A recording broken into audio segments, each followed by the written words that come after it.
બહેનો હનુમાનજી હનુમાન દાદાનો ચમત્કાર તમે જુઓ, ચમત્કારની તમને વાત કરી દઉં. 11 દિવસના અનુષ્ઠાન, 11 વખત હનુમાન ચાલીસાના પાઠ, બરાબર, એનું અનુષ્ઠાન મેં કરેલ છે. અનુષ્ઠાન બ્રાહ્મણ દેવતાને પૂછશો એટલે ખબર પડશે અનુષ્ઠાન કોને કહેવાય, કઈ રીતે થાય. પણ એ કર્યું એટલે મારા એક ખાસ યજમાન, એને પીએસયુ, બહુ મોટી પીએસયુ કંપની હોય, એમાંથી કોલ લેટર એને આવ્યો જ નહોતો એવું હતું, બરાબર, અને આવવાની શક્યતા હાવ નહીવત થઈ ગઈ હતી. એમને હનુમાનજી ઉપર બહુ શ્રદ્ધા પ્રીતિ, એટલે મને ફોન આવ્યો અને કીધું કે આપણે આ રીતે અનુષ્ઠાન કરવા છે. મેં તો કરીશ હું તમારે, તારે વાંધો નહીં. અનુષ્ઠાન ગઈકાલે રાત્રે પૂરા થયા. 2 દિવસ પહેલાં જ એમનો ફોન આવ્યો હતો.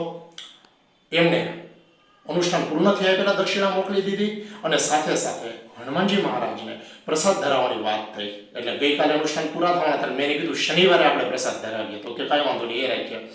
એટલે શનિવારે પ્રસાદ ધરાવવાની વાત થઈ. આજે સાંજે પ્રસાદ લેવા માટે જ્યારે નીકળ્યા અમે, એ જ સમયે એમનો મેસેજ આવ્યો અને કીધું કે કોલ લેટરનો મેલ આવ્યો છે. તમે જુઓ, આ કૃપા હનુમાનજી મહારાજની છે. અને આ જુઓ પ્રસાદ છે. પ્રસાદ પહેલેથી નક્કી કરી રાખ્યું હતું. ગુંદી અને ગાંઠિયાનો પ્રસાદ અર્પણ કરવામાં આવશે. અને ભાઈઓ બહેનો, આ પ્રસાદ મેં ત્યારે જ યજમાનને વાત કરી હતી કે અનુષ્ઠાન પૂર્ણ થશે, તમે પ્રસાદની વાત કરી છે, પ્રસાદ હનુમાનજી મહારાજને અર્પણ થશે અને આ પ્રસાદ જે છે એ બાળકોને વેચશું. એટલે આ જે પ્રસાદ જે છે એ નાના બાળકો, ભૂલકા, એમને વેચવામાં આવશે.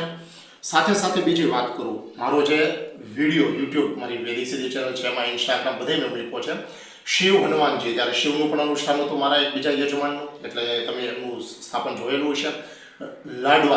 લાડુનો પ્રસાદ અમે અર્પણ કર્યો હતો હનુમાનજી મહારાજને, અને શિવને લાડુ અતિ પ્રિય છે, હનુમાનજીને તો ખૂબ જ, બરાબર.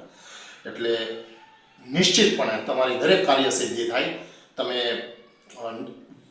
શાસ્ત્રમાં કીધું છે એ પ્રમાણે તમે અનુષ્ઠાન કરો, એવા બ્રાહ્મણ દેવતાને તમે પસંદ કરો. અને ખાસ મહત્વની વાત, મારા જે યજમાન છે એ યજમાનની જેવી શ્રદ્ધા છે એવો શ્રદ્ધા અને ભાવ ભગવાન પ્રત્યે, શાસ્ત્ર પ્રત્યે, બ્રાહ્મણ દેવતા પ્રત્યે તમારું હોય તો કાર્ય સિદ્ધિ થાય ને થાય. જય શ્રી રામ, જય હનુમાન.